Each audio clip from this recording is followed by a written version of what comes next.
And good afternoon, everyone. My name is Evan Wheeler. I want to thank Tracy for inviting me to the Eastchester Library. I've been doing this kind of thing since 1971 when I was at Spring Valley High School in Rockland County, New York, and I had an 11th grade teacher by the name of Joe Dionisio.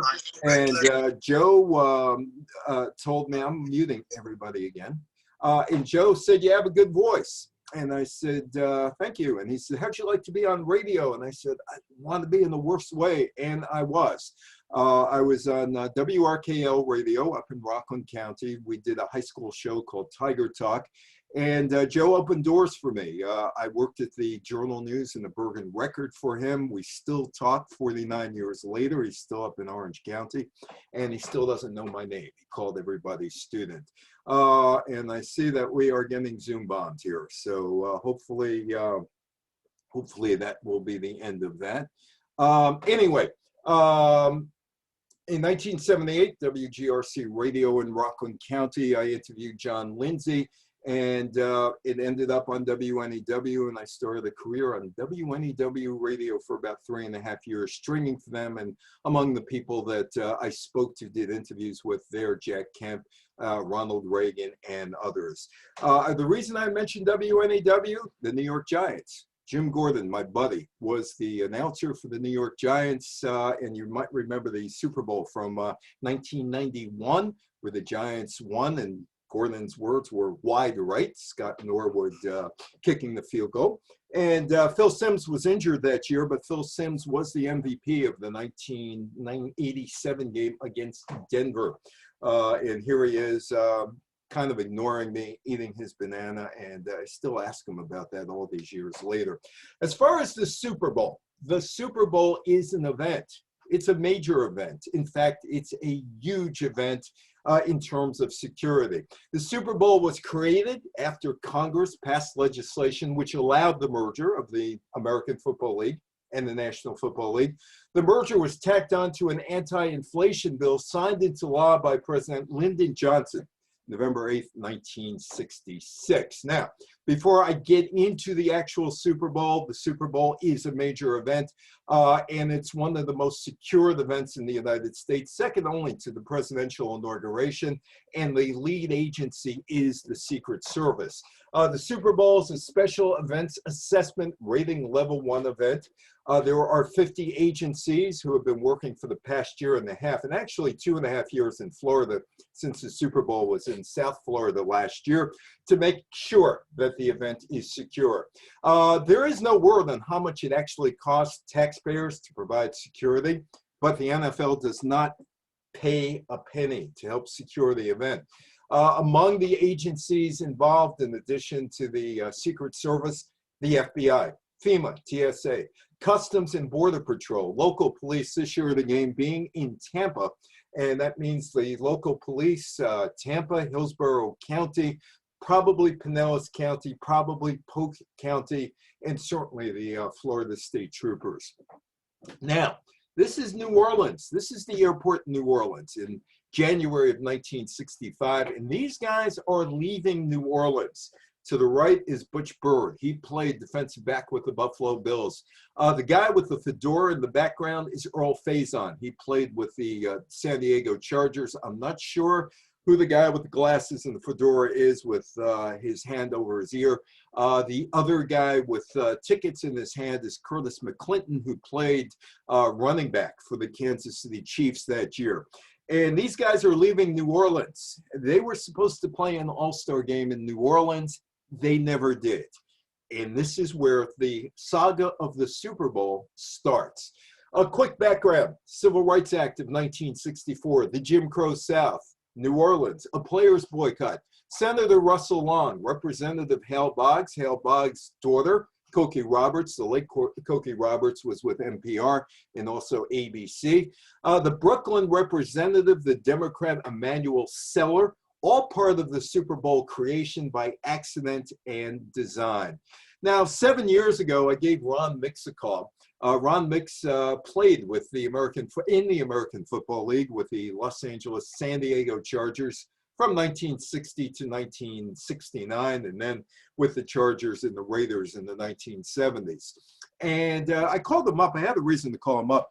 It was when Donald Sterling was the owner of the Los Angeles Clippers. This is 2014 when Sterling had his mistress at one of the games, and she taped him saying, "I don't want black guys at the games." And she leaked that tape to Harvey Levin over at TMZ. And the Los Angeles Clippers players said, "We think we want to go on strike. In fact, we're not going to ever play again for Donald Sterling." It took 3 days for all the advertisers and marketing partners to leave the Clippers, and eventually Adam Silver, the commissioner of the NBA, basically threw Donald Sterling out of the league. So I called up Ron Mix because he was part of this 1965 boycott in New Orleans. And I said, can you compare the situations? The Clippers boycott, which never happened. They were going to boycott playoff games, as opposed to your boycott, which actually did happen. And he said there was really no comparison. They were complaining about an owner. We were complaining about Jim Crow. We were aware that New Orleans was hosting the game to demonstrate to the American Football League and the National Football League they, New Orleans, could support the football team. The last thing we wanted to do was assist them in demonstrating they could support the franchise. A boycott was the only alternative for the players. Now, this wasn't the first ever sports boycott in New Orleans.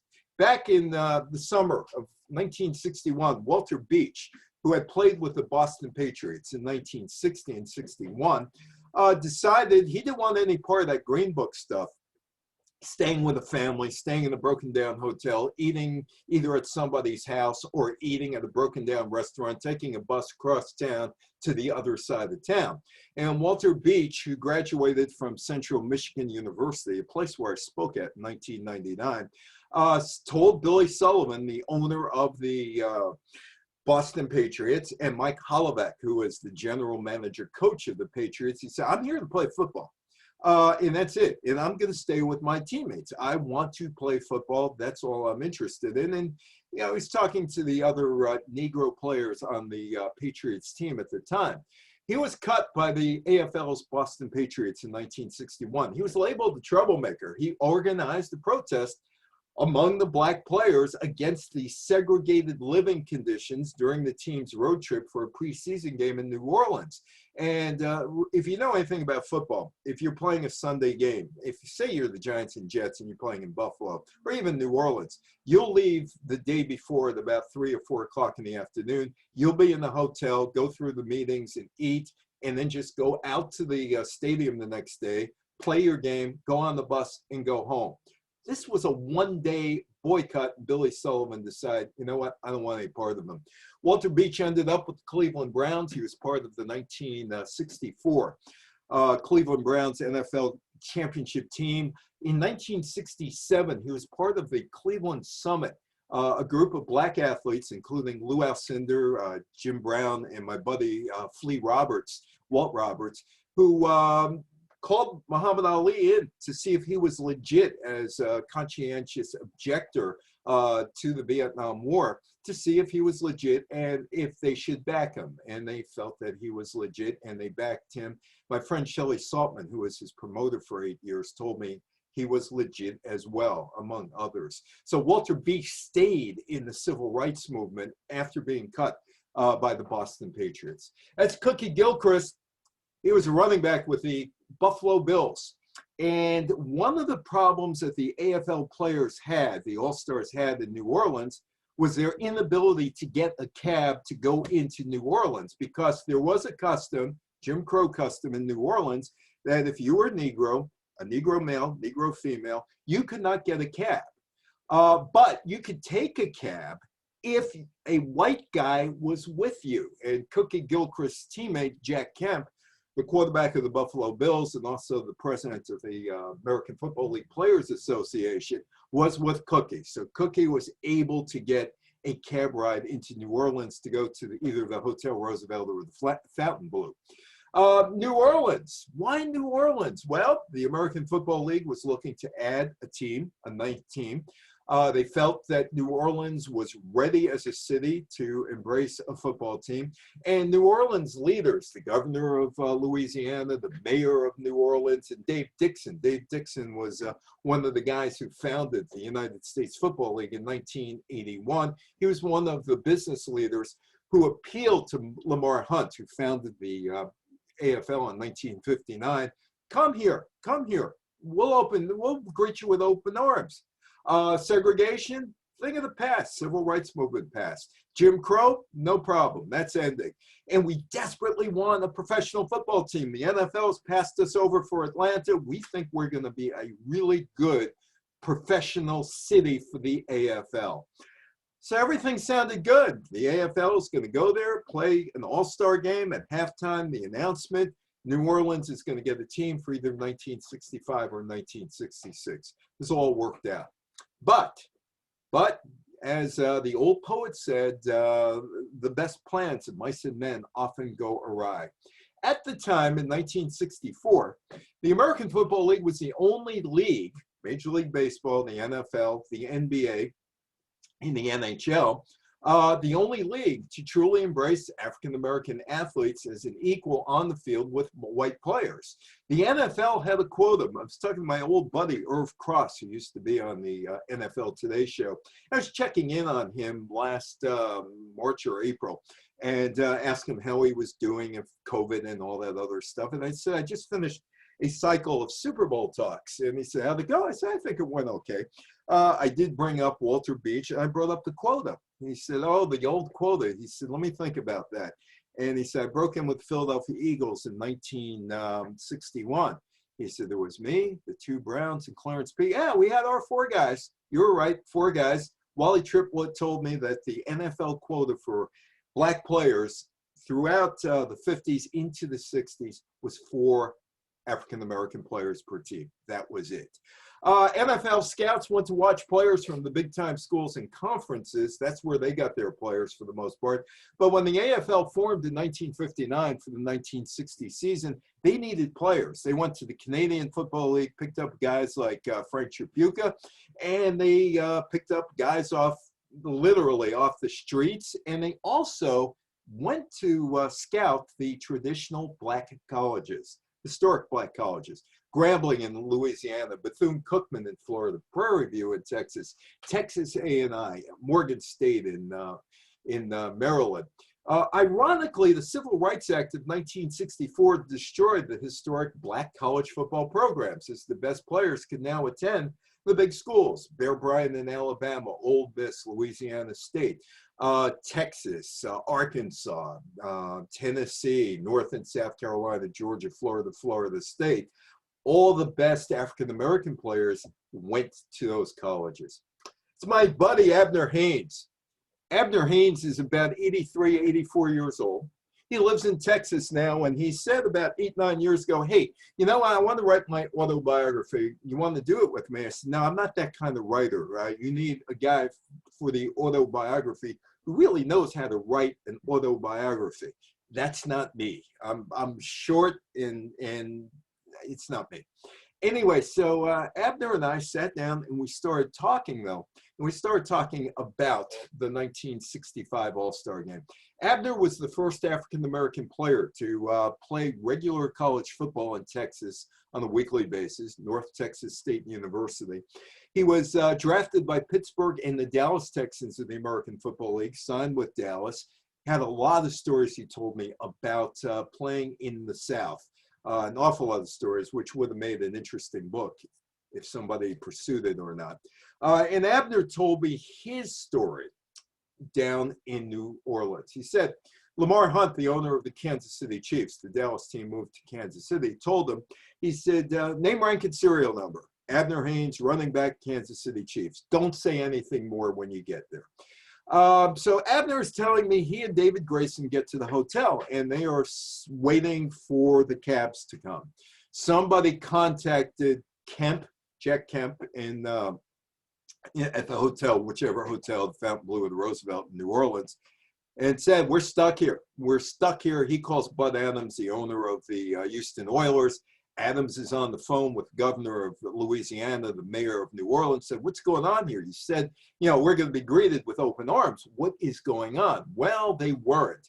The players had to wait 3.5 hours. Finally, a deal is worked out with the governor and the mayor, and they're sending colored cabs to pick up colored players. That's how they refer to it back in 1965. So Abner gets his ride with his teammate David Grayson, and they check into the hotel. They were at the Roosevelt Hotel, and no problems checking in, but they go to the elevator, and it's one of these old style elevators where the door flings open and there's a fence, and there's a woman sitting there with a crank. And Abner says she's an elderly white woman, and she looks up and she says to him and David Grayson, monkeys, what are you monkeys doing here? Abner Haynes, running back, Kansas City Chiefs. David Grayson, defensive back, Kansas City Chiefs, AFL All-Star game. The words now are from Abner. They had a woman operating the elevator, and she said, you monkeys, come on in and get to the back.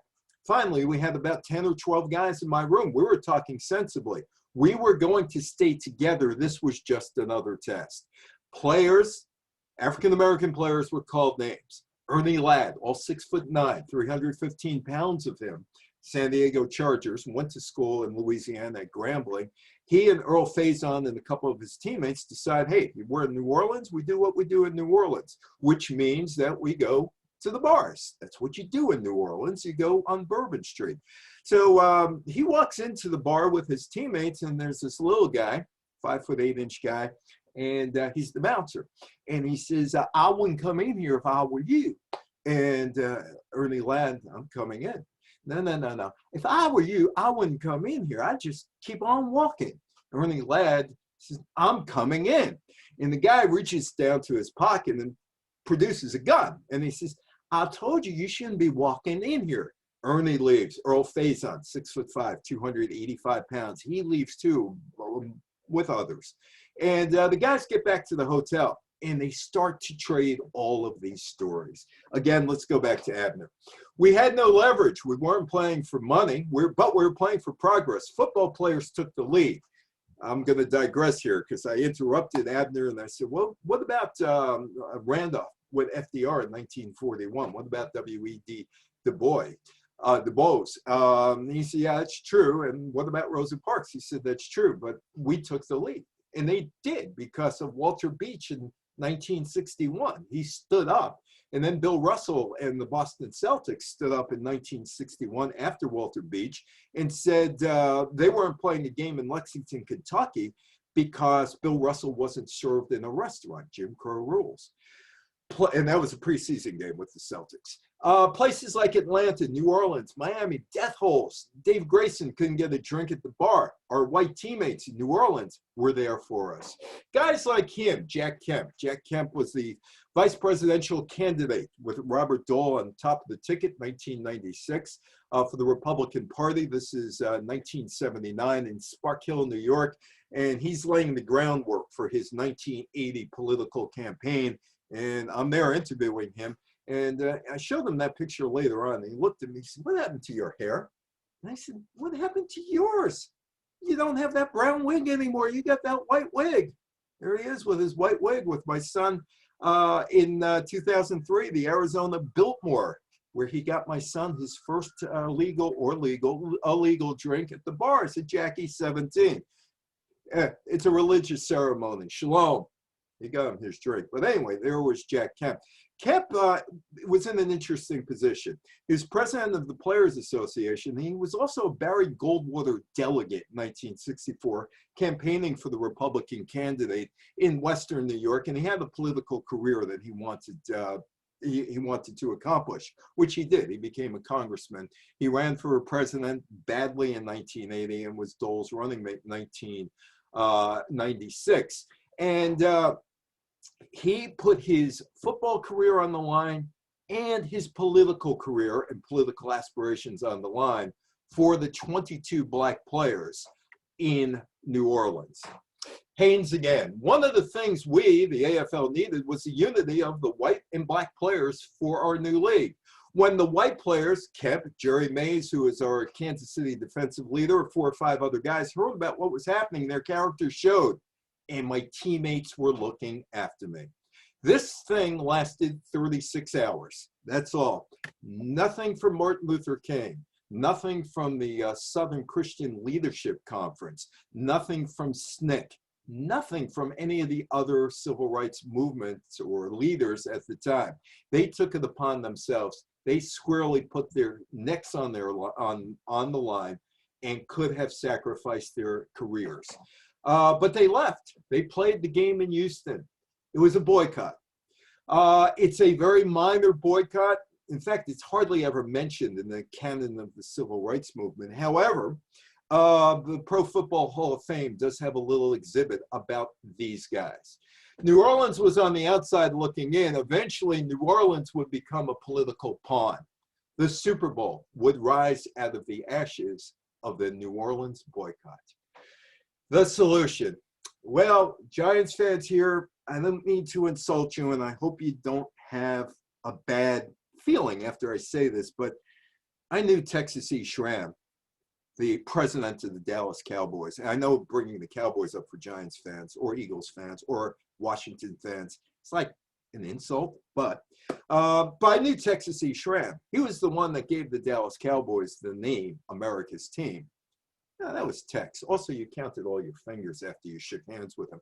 Anyway, Texas E. Schramm, the president of the Dallas Cowboys, and Lamar Hunt, the owner of the Kansas City Chiefs, decide that they're going to meet and get together to see if they could become engaged. And they meet under the Lone Ranger statue at Love Field in Dallas. Love Field is where JFK's body was taken after he was assassinated in Dallas, back to Washington, Love Field in Dallas. So they're under the Lone Ranger statue and they're doing this, and they finally come up to an agreement that the 2 leagues are going to get married. They're engaged now. But the 2 leagues, yeah, you need your parents' permission, right, to get married, or you should tell them anyway. In this case, the parents, Congress, because when the announcement came, the American Football League and the National Football League planned to merge on June 8th, 1966, they knew they couldn't do it without getting an antitrust exemption from Congress. And the man who is going to do that, Alvin Roy Pete Rozelle. And there is Pete Rozelle, and there is me. We're on the courthouse of the Southern District, Foley Square, USFL NFL antitrust trial, 1986. Somebody must have said something funny, because both me and Pete, we're smiling at one another. Those days I used to wear a sport coat and tie. So there's Pete and me. That's in Fortune magazine, 1986. And Pete had been doing this a long time by that point, 27 years. He started in 1960.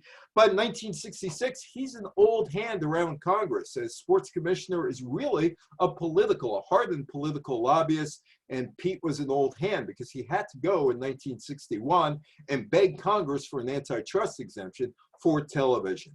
In 1961, Rozelle lobbied the House and Brooklyn Democrat Emanuel Seller, who I believe was elected during the War of 1812, somewhere around there, in an attempt to win a limited antitrust exemption so the NFL could sell the league's 14 franchises as one entity to a television network. And there were only 2 TV networks back in those days that mattered, CBS and NBC.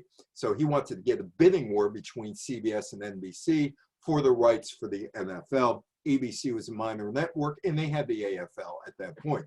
But Rozelle looked at the AFL after 1 year and realized that all 8 of their teams were packaged together as one to sell to ABC, which was only half a network in those days. The guy who did that deal, by the way, who brokered the deal between the AFL and ABC, was a guy named Jay Michaels. And Jay Michaels, you might know about his son, Alan.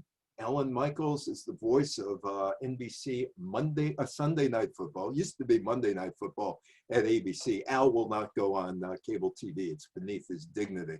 I did a show with his sister Susan back in 1999. Anyway, so Rozelle wanted what the AFL had and wanted what Major League Baseball had.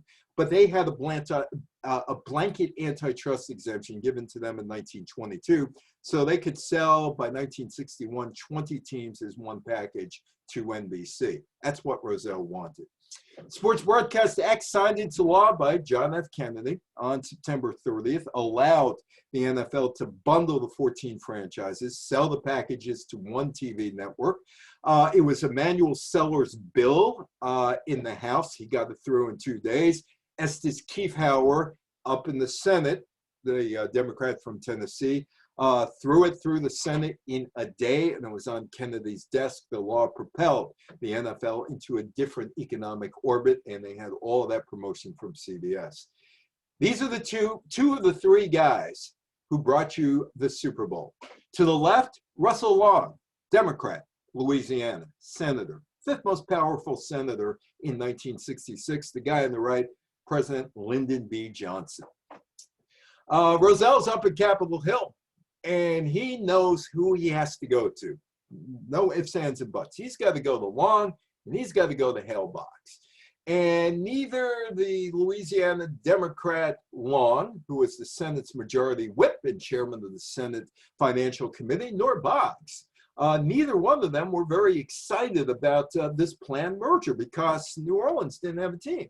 So, what's the point? If New Orleans doesn't have the team, what does that do for us? And with Long is another senator in Louisiana, the two Alabama senators, the two Mississippi senators, the two Tennessee senators, the two Arkansas senators, and maybe even the Texas senators, and also the congressmen from all of those states at that point. So these are guys that you need to convince, and Rozelle knew it. So neither Boggs nor Long were too interested. They didn't see any benefit to New Orleans. The city didn't have an AFL or NFL team.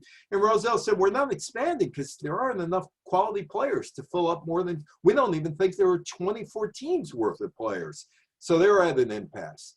But Rozelle knows these guys mean business, and he needs their he needs their support. Now, they come up with a plan.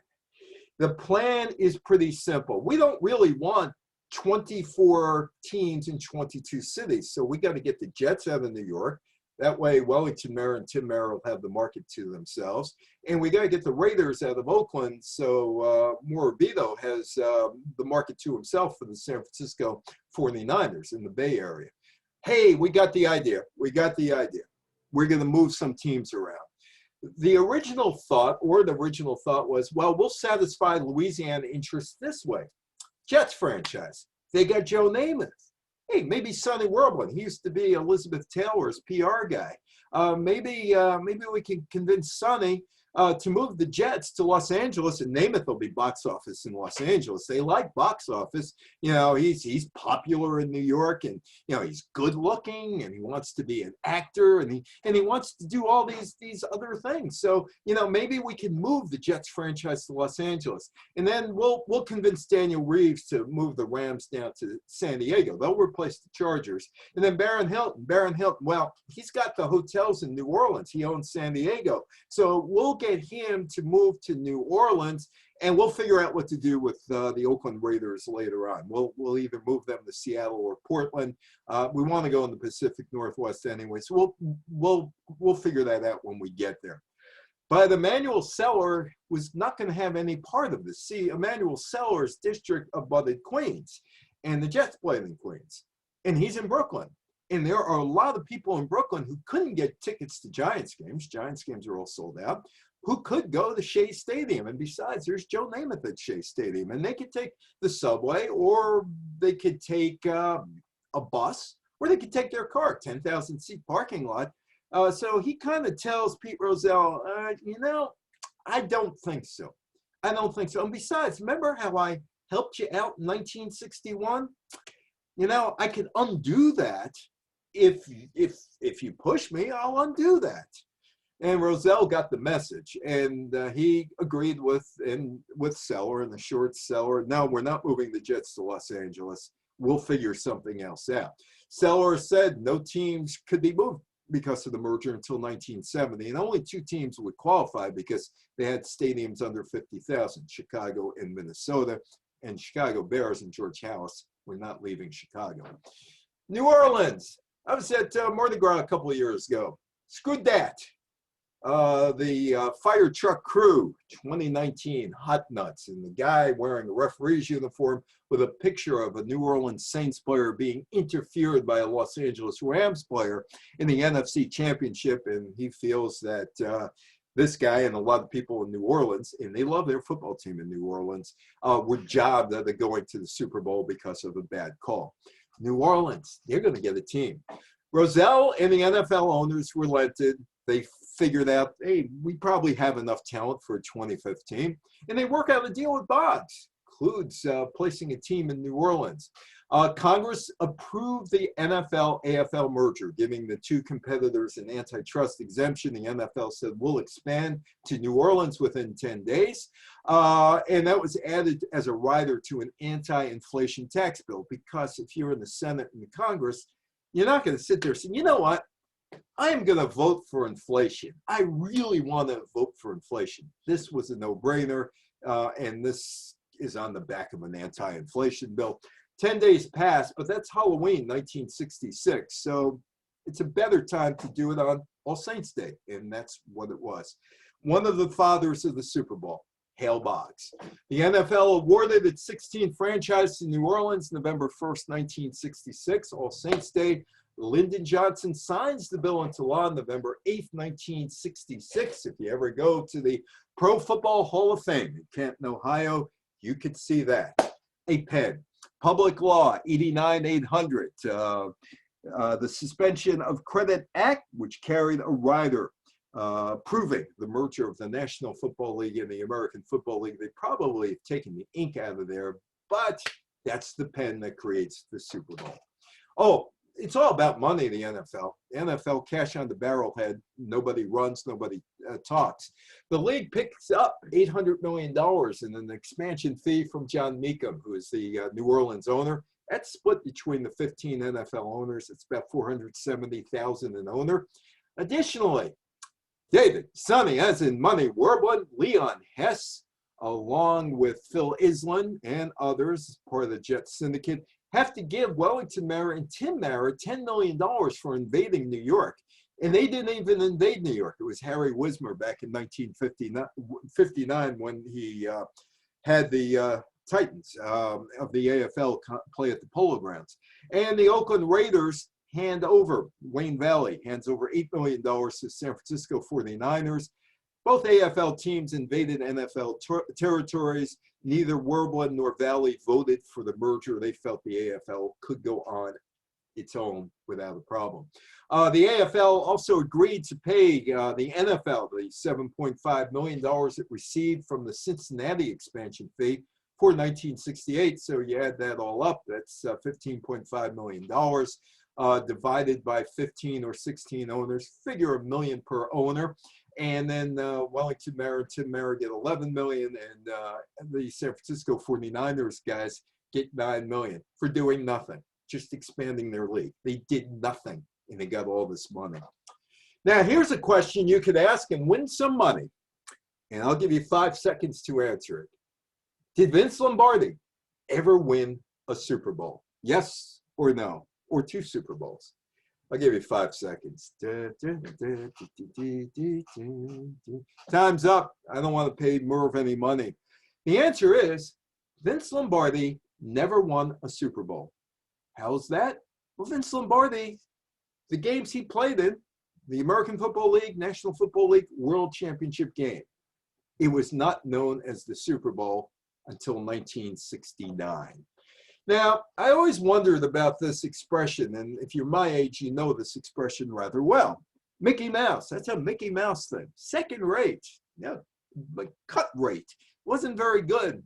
Wasn't good at all. The house the mouse built, Disney. I always wondered, do you realize how much money that rodent is worth? About 15, 16 years ago, Comcast tried a hostile takeover of the Disney company, $66 billion. Disney raised more than $66 billion, all about that rodent that built the house. You know, it's the house the mouse built. I don't know how anybody referred to it, Mickey Mouse, as a second-rate thing. Anyway, Green Bay and Kansas City would play in the first American Football League, National Football League World Championship game, January 15th, 1967. The Green Bay coach, Vince Lombardi, did not want to play in the game. As Zeke Bratkowski, his backup quarterback, told me, Vince wanted to go hunting. He won the NFL championship already. You know, why bother? And Zeke also said, hey, AFL to him, that was the Mickey Mouse League. Lots of empty seats in Los Angeles. Los Angeles, Hollywood, an event area, big event, draw people. You know, they don't like losers there. If you're a loser, nobody goes to see you play. If you're a winner, front-running place in events, big deal. Academy Awards, all that other stuff. It's Hollywood. But the first game was not considered a big event. 94,000 seat Los Angeles Coliseum. Ticket prices $12, $10, and $6. $12, $10, $6. Today, $36, $20, and $12. That's what it comes out to, right? 33,000 empty seats. The last time a Super Bowl or the World Championship game was not a sellout. Now, Vince Lombardi was playing not only for the Green Bay Packers organization, not only for the National Football League, but he was also playing for the pride of CBS, the pride of William Paley, the chairman of the board who founded CBS in 1927, for the pride of Ed Sullivan, for the pride of Walter Cronkite, Eric Sevareid, and for the pride of Mike Wallace, for the pride of Arnold the Pig on Green Acres, or the Bradley Girls on Petticoat Junction, or Gilligan, or Lucy. He was playing for their pride. Their pride. Red Skelton also.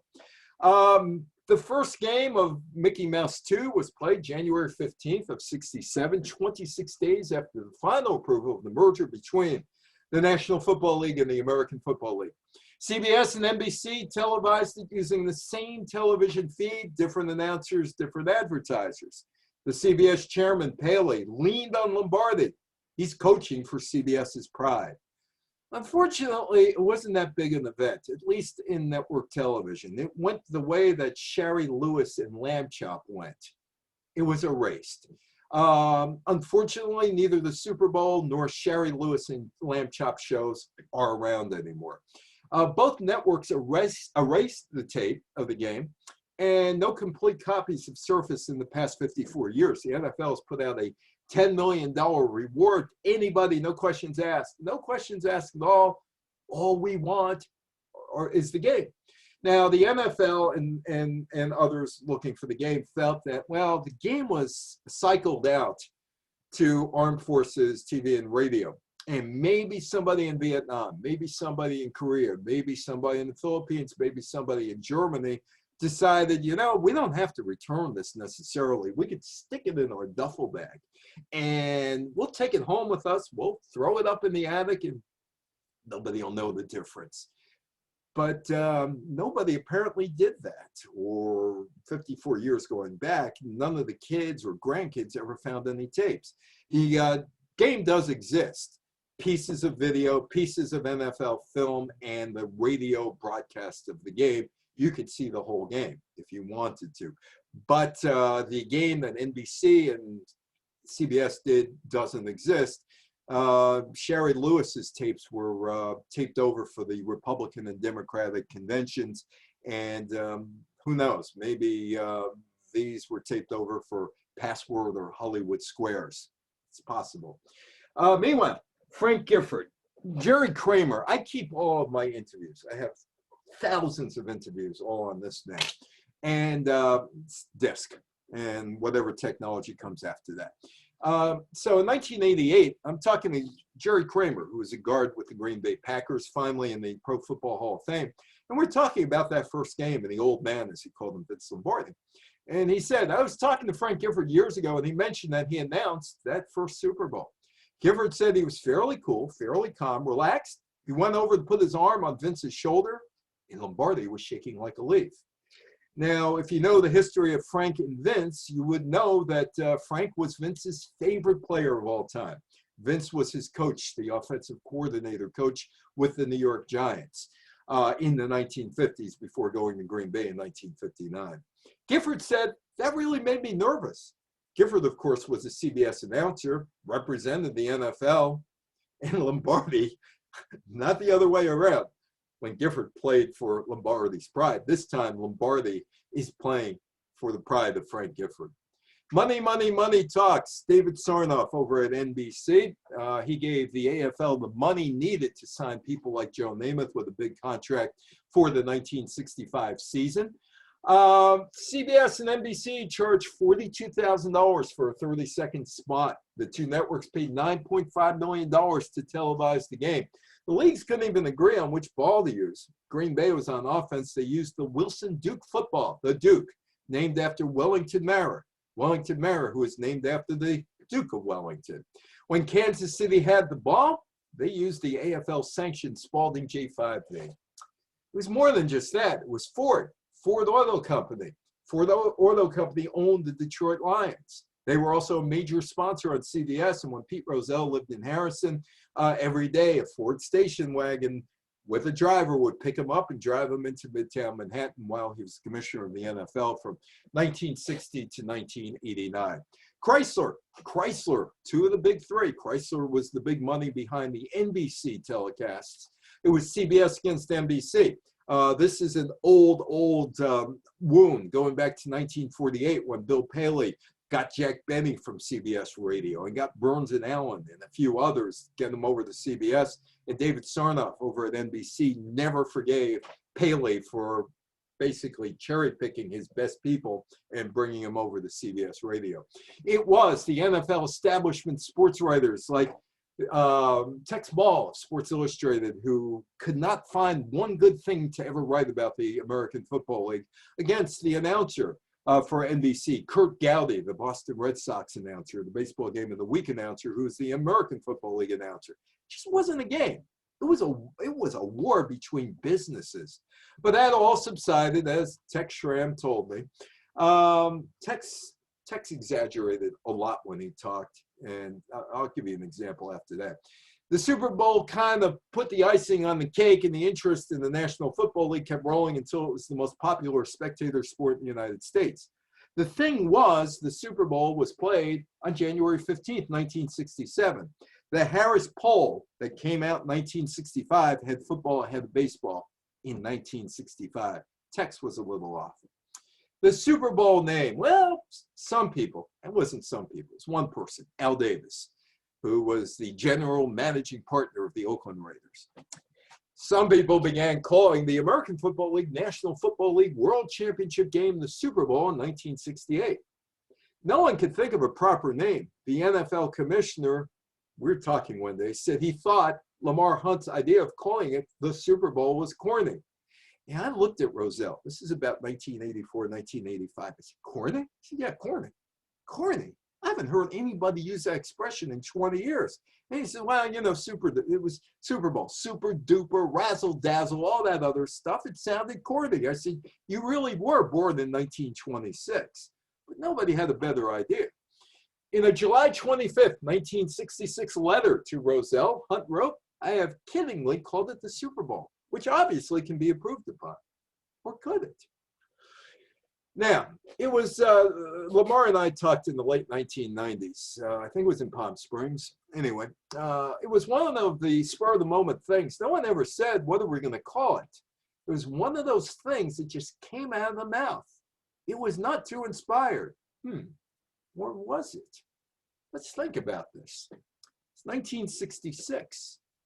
His kid, Clark, is roughly my age, and we get a toy. There's a toy that's put out that some of you might have had roughly in that time period. Hunt was home one day watching his children play with a ball when he first uttered the words. They each had a Super Bowl that my wife had given to them, and they were always talking about them. I just used the expression Super Bowl. It was an accidental thing. Or was it? I had a blue Super Bowl. It was great. You threw it against the wall, it bounced all over the place. Talked to my friends, James McGrath and others those days. You have a Super Bowl? Yeah, I have a Super Bowl. Isn't it great? It's great. And we watched the TV commercials from Whammo. TV commercials from Whammo. They made the Super Bowl. As far as the Whammo Super Bowl, its shelf life was considerably less than the Super Bowl. It was a toy made of Zectron. Chemical engineer by the name of Norman Stingley found that when formed at 50,000 pounds of pressure, Zectron becomes uncontrollably bouncy. This was uncontrollably bouncy. It was great. You used to chase it, and you chase it and chase it, throw it against the wall, chase it. It's great for an 8-year-old. Wham-O began producing a ball made of Zectron in 1964. Oh, those commercials were great. Double top secret, double top secret. You're not supposed to know. Well, after a few years, the double top secret formula for Zectron was copied by Wham-O's competitors, and the Super Bowl would flounder. The Super Bowl was out of production by 1976. Wingfoot Golf Course, right down the road from the library. Wingfoot Golf Course, 1988 in Mamaroneck. There is me with hair. My buddy Bruce Morton, who occasionally comes on and helps me out with this talk, just to talk about Joe and being at Wingfoot that day. Weave Eubank, the coach of the New York Jets, behind Joe and behind Bruce. We probably won the two most important football games in the history of the National Football League. The 1958 championship, the greatest game ever played, when the Baltimore Colts beat the New York Giants and football exploded on the TV screen, and Sam Huff eventually would be on the cover of Time magazine, and CBS would do Walter Cronkite's special, The Violent World of Sam Huff. And we, of course, won the 1968-69 Super Bowl, the Jets beating Baltimore in Miami on January 12, 1969. History is always written by the winners. History is never written by losers. Nobody really cares what losers say. But one day I was with Lou Michaels, and I said, you know what? I want to talk to him about what happened January 5th, 1969, in a bar in Fort Lauderdale. Lou Michaels was a kicker with the Baltimore Colts. His brother, Walt Michaels, was the New York Jets defensive coordinator. And Lou said that he's relaxing in the bar with some of his teammates, and he sees Joe Namath walking in. And Joe Namath walks in with Jim Hudson, and they're very quiet. And all of a sudden, Joe looks up, and he sees Lou Michaels, who looks exactly like his brother Walt. And he leaves, and he comes back in as if he was part of a wrestling promotion or a boxing promotion with Ali. And he starts, he starts talking. Lou Michaels remembers. I must say, Joe was a very cocky individual. I never expected that from Joe when he walked into the place. He had a fur coat on. I'll never forget it, a fur coat in Miami. And he points over to me, instead of saying, hi, I'm Joe Namath. I thought he was going to introduce himself and say hello. He points over to me and says, we're going to kick that out of you, and I'm going to do it. Things calm down. Joe eventually pays for everybody's drink. Walt goes back to his hotel. Joe is telling everybody in Fort Lauderdale we're going to win, including those two women. Selma, is that him? I don't know, Gertie. We can walk over and see. Yeah, why don't we walk over and see? You know, Selma, it's him. It's him. I'm going to ask. Wait till the girls back home in the Bronx find out who I talked to. This was a Super Bowl news conference, January 7th, 8th, in Fort Lauderdale. Dr. Z, Paul Zimmerman there. Larry Fox is there. There's the guy in the back there who could care less what's going on, couldn't care what was going on. Another woman back there, I guess she has seen it all. And, you know, these two women were talking to Joe in the middle of a news conference because the football was still a semi-pro operation for the most part. In fact, the Jets trained that year at Rikers Island Prison. They didn't have a home field to train on. They used to take a bus, as Joe told me, and he said, we used to have a guard going through the bus to make sure none of the prisoners escaped with us where we kept the equipment. This is it. He's on the beach in Fort Lauderdale, and he's telling these people, and you know, he comes equipped. He's even got his own towel. He's got his own New York Jets towel. Nobody else has a towel, but he has a towel. And he's telling these women, we're going to win. Namath makes the game important. The Jets-Baltimore game is the turning point. Namath guarantees the Jets will win. He delivers with his teammates. And because of Joe and his mouth and the name change Super Bowl, the Super Bowl begins to take on a new life. Now, today, in a non-COVID world, there'd be a party next week. Somebody would have a party. And somebody would be sitting around. Can you tell me what do you think of that commercial? Or somebody say, oh, look at the halftime show. Well, none of that was taking place in 1969. It just wasn't a big event. A flimsy pregame show featuring a marching band. If you remember this toy from the 1960s, Mr. Machine, I never got Mr. Machine. It was Colts in Jets uniforms who put on these Mr. Machine-like things. The Apollo 8 astronauts, Frank Borman, William Anders, and Tom Hanks. Jim Lovell. Tom Hanks played them in Apollo 13. They had just circled the moon 2 weeks earlier, and they led the crowd in a rousing rendition of the Pledge of Allegiance. By the way, you could still get tickets to this game at 4 o'clock in the afternoon. It was not sold out. It may never have been sold out. Nobody has ever said it was sold out. But you could still get some tickets. National anthem performed by a trumpet player, Lloyd Geisler, first trumpet player, Washington Symphony. Al Hirt wasn't available. He had done the one in Los Angeles to start that tradition. The Florida A&M University Marching Band performed the halftime show. That was it. That was it. It was just a football game. For people watching, for people in the Miami Orange Bowl where this took place, they didn't realize over this 3-hour period, not only did football change, but American culture would change as well. Lou Michaels. So Lou Michaels, Namath insults him. His team loses a football game, but that's not the ultimate loss. He and his brother make a bet. The base, $8,000. For winners, for the losers, they get $8,000. The winners get $13,000. Okay, he and his brother Walt say, you know, the Padre back in Swoyersville, the church needs some fixing up, and why don't we take that extra $5,000 and give it to the church? We went to the church after all in the 1940s and 50s, and it really is a bit run down, and so that $5,000 will go to help fix up the place. And so they agreed to it. Well, Walt gets back to Swoyersville. He's got Jets paraphernalia all over the place, and Michaels comes back. Lou Michaels comes back, and he finds out Walt stiffed the Padre. Lou Michaels has to pay the $5,000 out of his $8,000. The ultimate loser in Super Bowl III is Lou Michaels. History is not written by the losers. Jets victory, arguably the most important in NFL history. Pete Rozelle said he was upset his team lost, but in retrospect, he said that made the Super Bowl. AFL is on par with the established league. It's a hot property. Super Bowl would go on to become a national holiday and the most watched TV event of the year in the United States. Now, if you're in, say, India or Pakistan, and you watch a cricket match between India and Pakistan, you might get 600 million eyeballs to the set, whereas you only get 140 million in the United States. January 5th, Lou Michaels had no idea that a chance barroom showdown with Namath would lay the foundation into turning the Super Bowl into a national obsession. That's last year, Pat Mahomes, the quarterback of the Kansas City Chiefs, after the team won the Super Bowl, and Andy Reid getting the Vince Lombardi trophy, something that Vince Lombardi never won.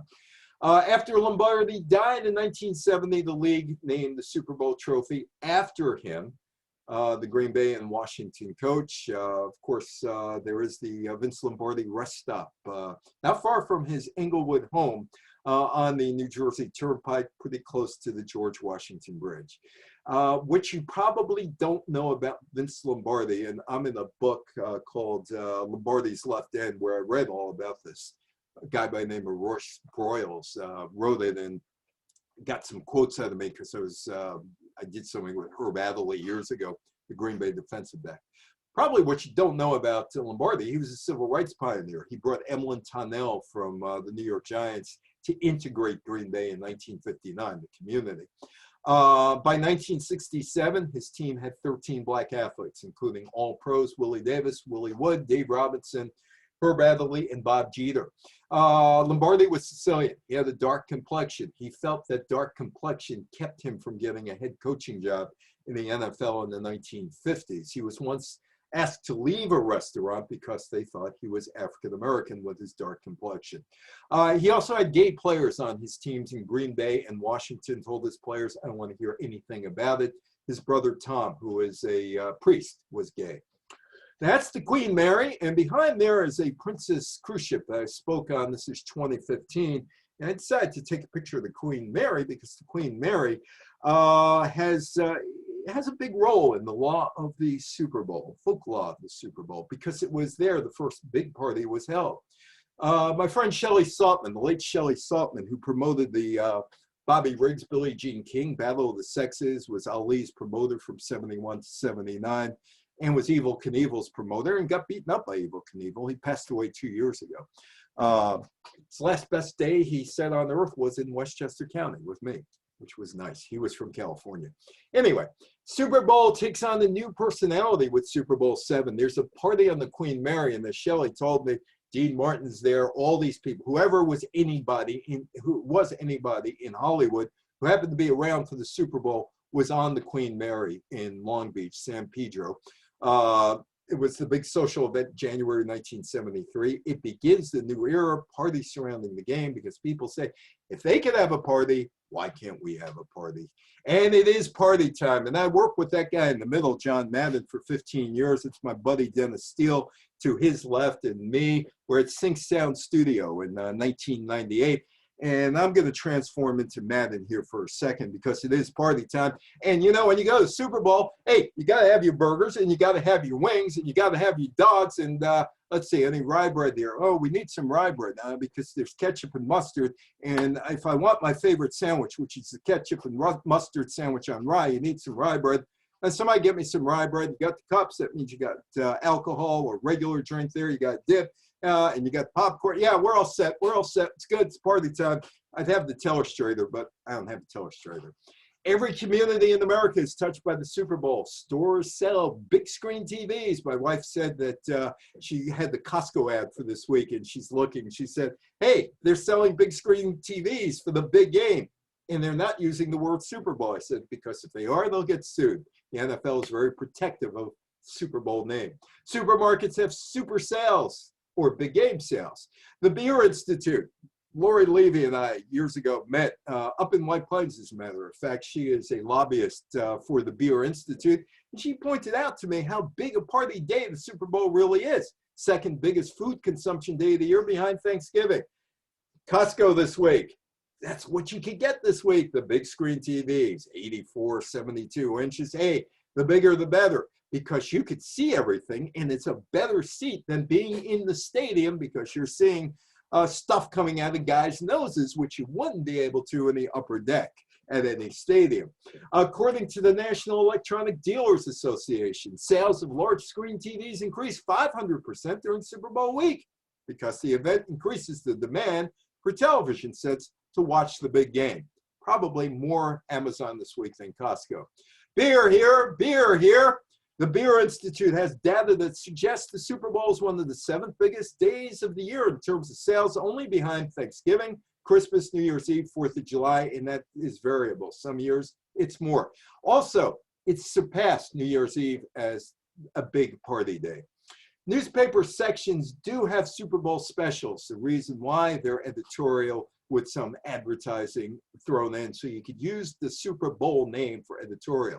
Super Bowl is a moneymaker for supermarkets, department stores, bars, snack food makers, breweries, and restaurants, and particularly individual pizza ownerships. It's also the springboard for companies to start their annual TV, radio, and print advertising campaigns.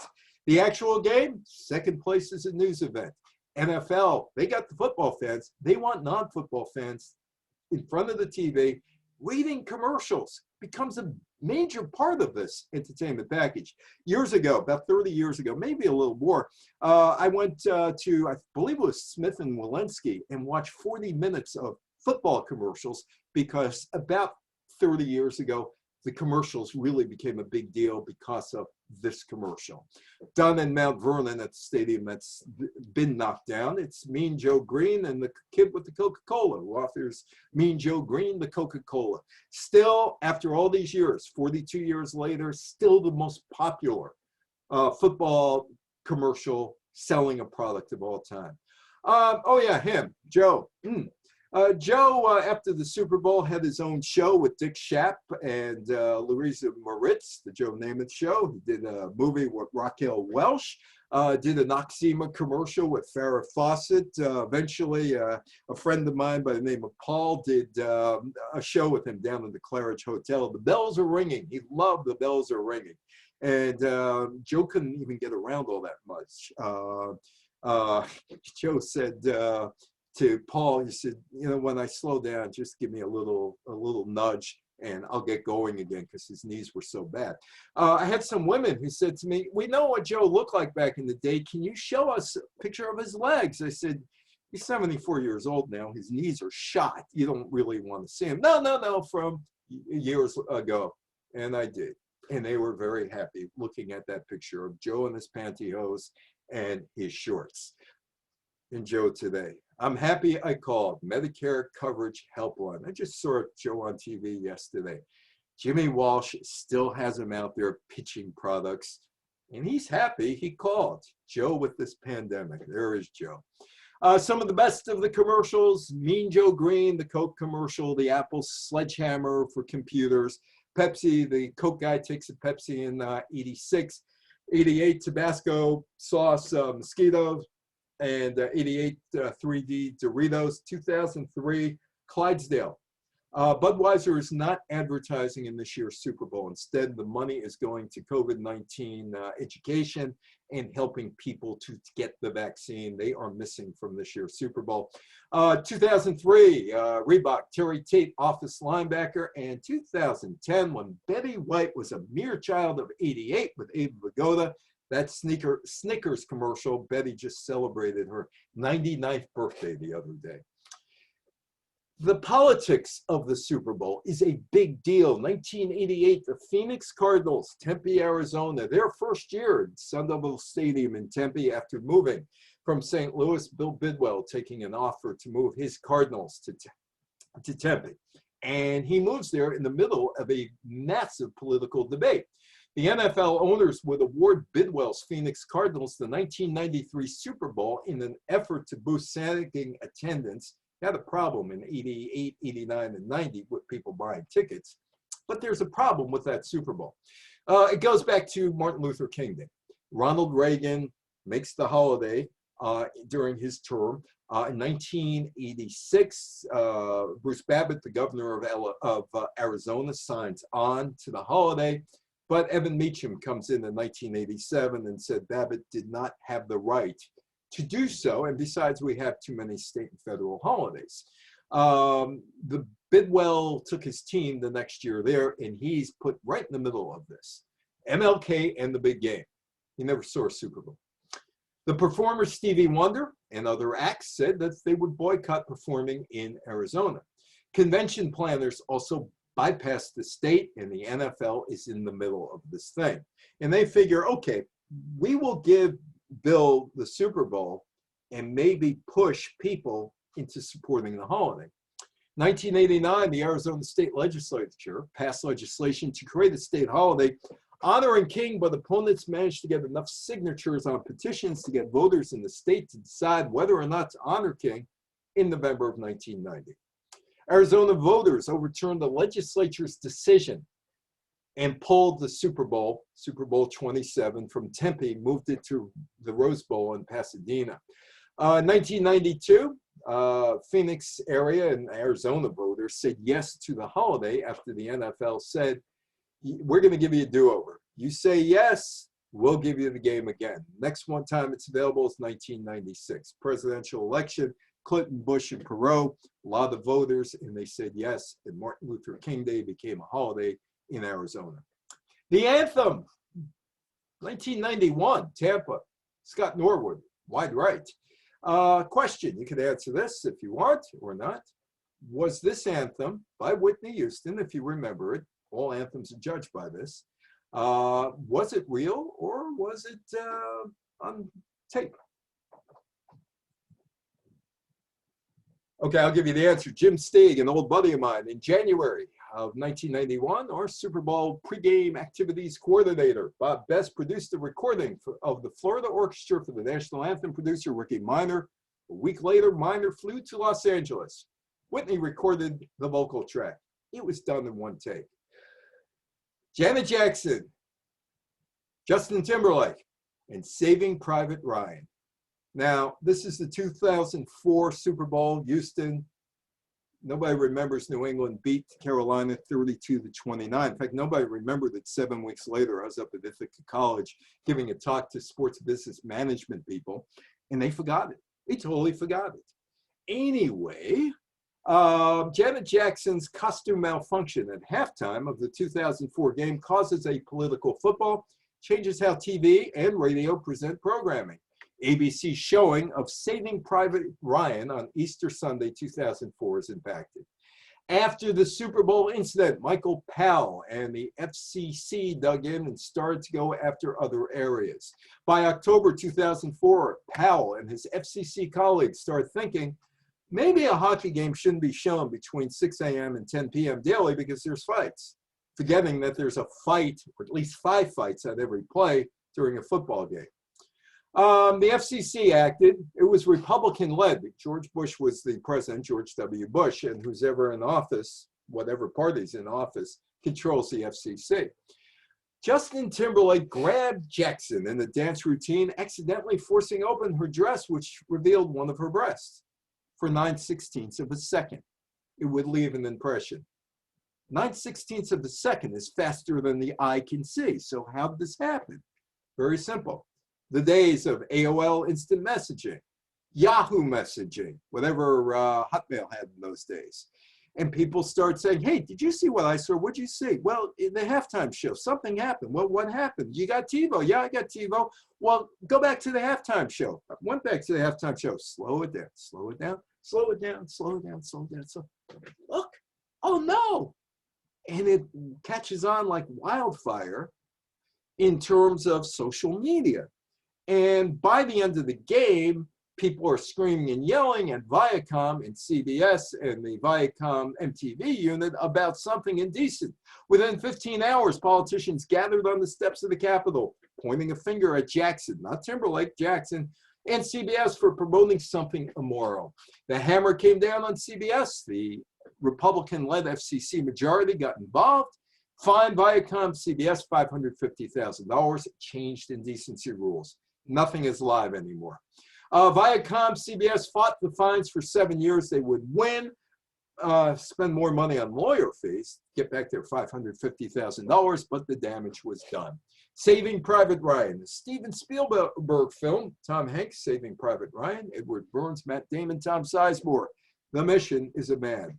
The FCC raised the amount stations and networks could be docked for what can be termed questionable images and dirty words.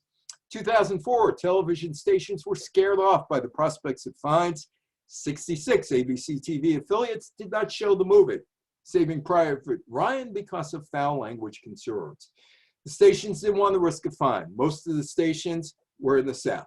Saving Private Ryan, 5 Academy Awards. Released in 1998, it had aired on ABC, Disney ABC, on Easter 2001 and on Easter 2002. Military veterans groups were furious with the stations. Disney ABC offered to pay the fines of the 66 stations if the FCC decided to dock them. They didn't. The FCC ignored a foul language complaint about the movie in 2002. So the NFL says we're going to have safe acts from here on in. Like Paul McCartney, who spent 9 days in jail because he was busted for pot in 1980. Sgt. Pepper, Lonely Hearts Club Band by the Beatles. Acid-fueled. John Lennon could not leave the United States because of a drug conviction in England. George Harrison had problems as well with a drug conviction. Ringo Starr had to dry out in 1988. But McCartney, the Beatles, safe act. Forget the Rolling Stones. I'm not even going to say anything about that except they're a safe act, and Keith Richards is there with Ronnie Wood and Mick. The Who, 2 of the 4 original Who members, Keith Moon and John Entwistle. Entwistle died of a coke overdose. Keith Moon died from a drug reaction from a diet pill, but he is a legendary drug addict as well. Safe act. More than a game. The acts that have appeared at the Super Bowl include Bruce Springsteen, Mariah Carey, Michael Jackson, Madonna, Prince, Justin Timberlake twice, Beyonce, Janet Jackson, Paul McCartney, The Stones, The Who, Whitney Houston, Lady Gaga, Katy Perry, and others. No more Up With People during the halftime show. The game played next Sunday. A week from today, it will be played if the teams don't break out in a COVID breakout and there's a COVID hotspot. In Tampa next week, Englewood, California in 2022, Glendale, Arizona 2023. And it's supposed to go to New Orleans in 2024, but even the NFL knows, comes to the NFL and Mardi Gras is going to win. That game is going to be played in New Orleans in 2025 with Las Vegas more than likely taking that slot in 2024. Orange Bowl, long gone. My wife under the goalpost at the Orange Bowl. The NFL stopped putting the game out for bid, selects communities after a community shows interest. It is shown in February. It is a major holiday in February. You got Washington's birthday or President's Day, President's Month. February is one of the 3 major rating periods for the network, and the network that gets the Super Bowl wins the rating sweep. Usually it's also the Grammys and the Oscars, but they're not there this year because of COVID. The NFL claims it will attempt to globalize the Super Bowl. That's not going to happen because Congress is not going to allow it to happen. A game in London, Congress gives it, Congress could take it away. The NFL now has embraced Las Vegas after years of being against legalized gambling. A number of years ago, the Las Vegas Visitors and Convention Bureau tried to have a spot during the Super Bowl. NFL said no. They may host the Super Bowl in 3 years. Tickets to this year's Super Bowl start at $5,900, 15,000 seats. The last 5 years, the average cost of Super Bowl, $5,706. $5.5 million, the average cost for a 30-second spot during Super Bowl 55. COVID-19 has flattened the cost. Early estimates of betting for this time around, $300 million. It was $275 last year, but there was far less legalized betting last year than this year. $300 million seems to be on the low side. Wallet Hub in 2002. We can't do this for this year, but we could do it for last year. 1.4 billion chicken wings eaten during the Super Bowl weekend. 11.2 million pounds of chips, 11 million pounds of guacamole, and 10 million pounds of ribs. 1 in 2 people would sacrifice their vacation days for 1 year to watch their team win the Super Bowl. Except Jets fans. They'd probably give up all their vacation days to see the Jets win the Super Bowl. More than 1 in 3 would give up their annual bonus. Just how much does the Super Bowl cost a host city? Well, Houston.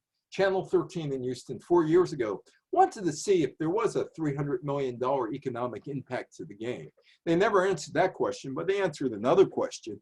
How long was the week-long party, or how much was the week-long party coming out of the public pockets, the fan fest and everything else? The answer to Channel 13 News, $26 million from Houston, Harris County, and Texas taxpayers. Glendale gets the Super Bowl in 2 years in Arizona, and the city of Glendale has lost money in 2008 and 2015. All the action is in Phoenix, 25 miles east. The economic impact is 25 miles east, not in Glendale. In 2014, the mayor of Glendale, Jerry Weyers, said Glendale would lose money on the event. Weyers told an interviewer from ESPN, the magazine, totally believe we'll lose money on this. Weyers claimed Glendale lost $1 million on the 2008 game, although the Arizona Cardinal owner, Michael Bidwell, countered that the city got $13 million of free advertising. And I could ask Tracy how much of free advertising, how many books you could buy with free advertising in the library. The answer is 0. Glendale's numbers backed up Weyers in 2008. He was not the city's mayor then. He remains the city's mayor.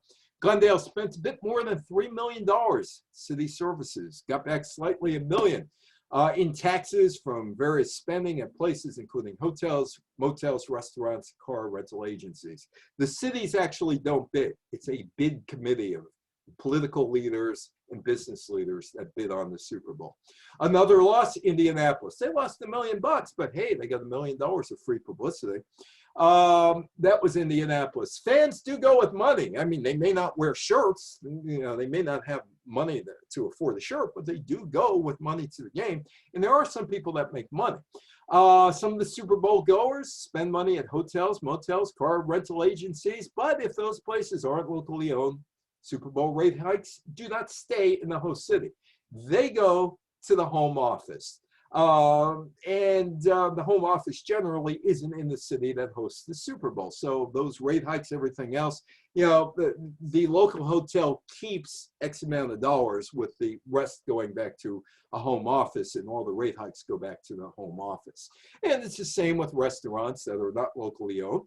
Some people, taxi drivers, people who clean hotel, motel rooms, parking lot attendants, waiters and waitresses, they could get more tip money, but a good chunk of Super Bowl spending does not go to non-hospitality businesses. Give you an example. Last year, the game's South Florida. There's a Neiman Marcus down the road, about 14 miles from the stadium where the Super Bowl was played. CEOs come in on Friday and leave on Monday. They're not going to Neiman Marcus to buy something. They're going to either play golf or dine or relax. That's all they're going to do. They're not spending money there. $300 million economic impact? Hardly. State officials estimated Minnesota lost $2 million in taxes because of breaks given to the NFL for the 2018 game in Minneapolis. Minneapolis lost $2 million in taxes. Atlanta, 2019, Super Bowl's there. Hotel rooms for 8 nights for each of the participating teams, including 150 standard rooms, 2 presidential suites, 5 other suites paid for by the bid committee. Oh, we're the NFL. You want us to pay rent on the stadium? Oh, come on, that's not going to happen. Rent-free use of the stadium. Assignment of 10 security officers to each team, hotel during the day, 5 during the night. Oh, so here's a city expense. Police escorts for every one of the team's owners, 31 of them, and the Green Bay Packers Board of Director representative, 32 altogether, plus league officials to and from the game. Peachtree Street, Peachtree Place, Atlanta. 10,000 parking spots. No, we're not making any money off it because the NFL, hey, look, we're lucky we have the game here. The NFL keeps all the parking. Wide range of lesser items, including installing up to 2,000 banners on street poles, setting up social media monitoring, and the response center. There are things to do in Atlanta, like my wife marching with the marchers at the Martin Luther King Center, going through all the civil rights marches in the South. You could do that. You could go to the Oakland Cemetery, which is a cool cemetery. You go to Coca-Cola, you could go to CNN, you could go to Stone Mountain. There's a lot to do in Atlanta. You don't need the Super Bowl to attract people, and the Super Bowl generally is not going to attract people to your community. Atlanta 2019, the NFL, hey, all the ticket revenue, all the sales, hey, we got that, it's ours. You're not getting any to help pay the debt down on the stadium. The host committee, they have to buy up to 750 tickets at face value. Oh, wait a minute, there's something else. The state legislature, $10 million, the estimated value to the NFL of a sales tax exemption on Super Bowl tickets. Goes to us. Atlanta's bid committee agreed to an NFL requirement that the host committee reimburse the league and its teams for any other state or local taxes they pay in conjunction with the Super Bowl. Oh, the enhancements, $2 million towards certain NFL expenses related to the game, maybe $1 million if you get a hailstorm or sleet storm, which Atlanta did back about 20 years ago, and everything had to go indoors. Same thing happened in Dallas. A party for 2,000 people like me, media members, $375,000. Oh yeah, hey, every NFL owner, we're going to get you a VIP private airport accommodation at Hartsfield, which is the busiest airport in the United States. Super Bowl 54, that was in Miami last year. Miami, South Florida, not Miami, but Miami-Dade County. The taxpayers gave the Miami Dolphins owner, Stephen Ross, $4 million for snagging the Super Bowl. They also gave him all kinds of tax incentives to spend his own money to renovate the stadium. Oh, there was a $10 million cost for game expenses, including police protection, other services. Oh, there were a couple parks that needed to be upgraded. Yeah, it's going to cost $3 million. Well, the NFL will give you $800,000. Game is in Tampa this year. 15,000 tickets, 7,500 first-line workers will see the game courtesy of the NFL. Very little economic impact this year because of COVID-19.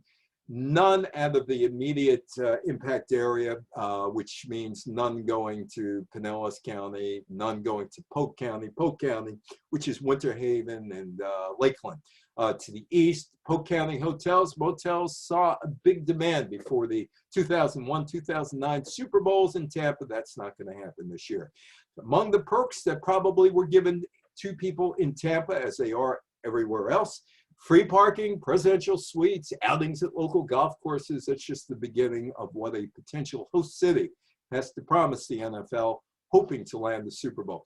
The Tampa Bid Committee did not share information with the public what taxpayers are paying for the Super Bowl.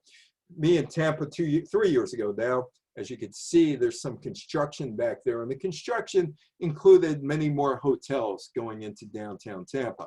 The Tampa Sports Authority, which manages the stadium, oversaw renovations that took place over a 4-year period, $160 million, no breakdown on who paid what, $160 million. Some came from the Tampa Bay Buccaneers owners. The stadium opened in 1998. Oh, some of that money came from the COVID-19 CARES Act. Other public monies were used for the renovations. In 2017, the then Mayor Bob Buckhorn and the Tampa City Council passed a resolution that promised to provide city services from police to fire to landscaping at no cost to the NFL and without any cap. Florida legislature passed a law exempting Super Bowl tickets from state taxes. Yeah, but you got that free publicity, right? It's all about the free publicity. Thank you, Tracy, for inviting me. Thank you for listening to the talk. That is me and Marcus Allen in 1983. And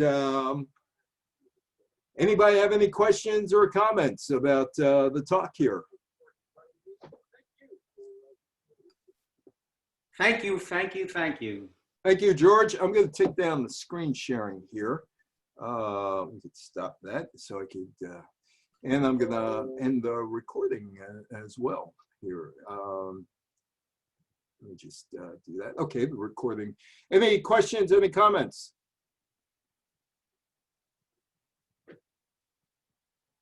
Anybody have anything to add? I have one comment. Hi, Neil. How are you? Good. How are you? Good. I mean, if it costs these cities so much to host the Super Bowl, what's their benefit long term or short term from doing it? Well, here's the deal that they claim. Jacksonville, 2005.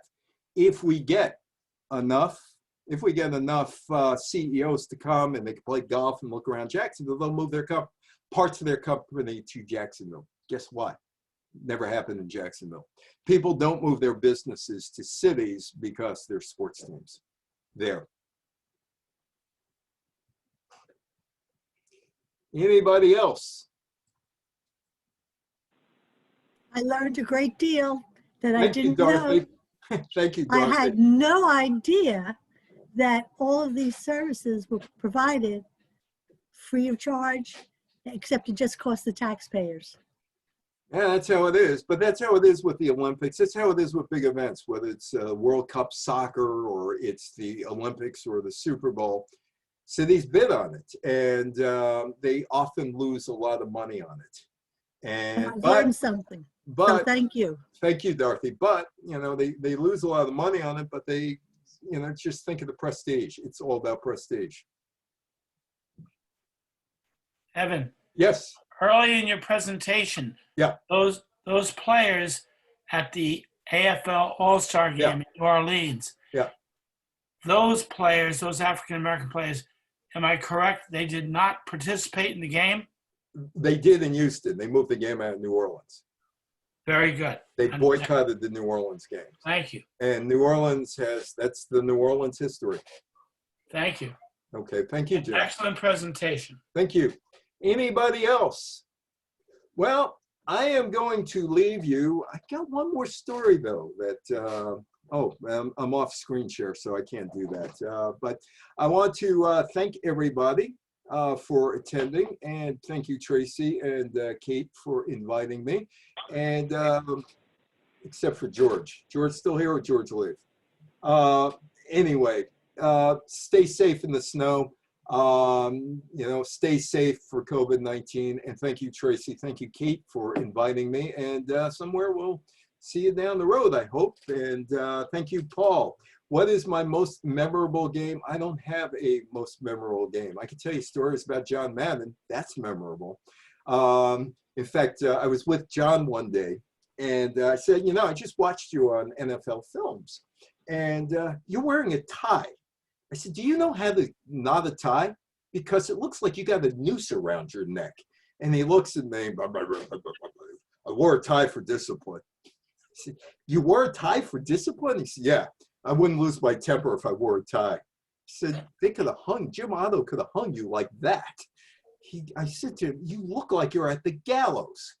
He never wore a tie again. By the way, he would wear sweatpants under his CBS stuff, but it wasn't as bad as Matt Millen, who used to wear shorts under his CBS jacket and tie and all that. So, hey, they don't see your legs. So anyway, so that's my most memorable. Do I have a memorable game? No, not really. I've seen too many of them.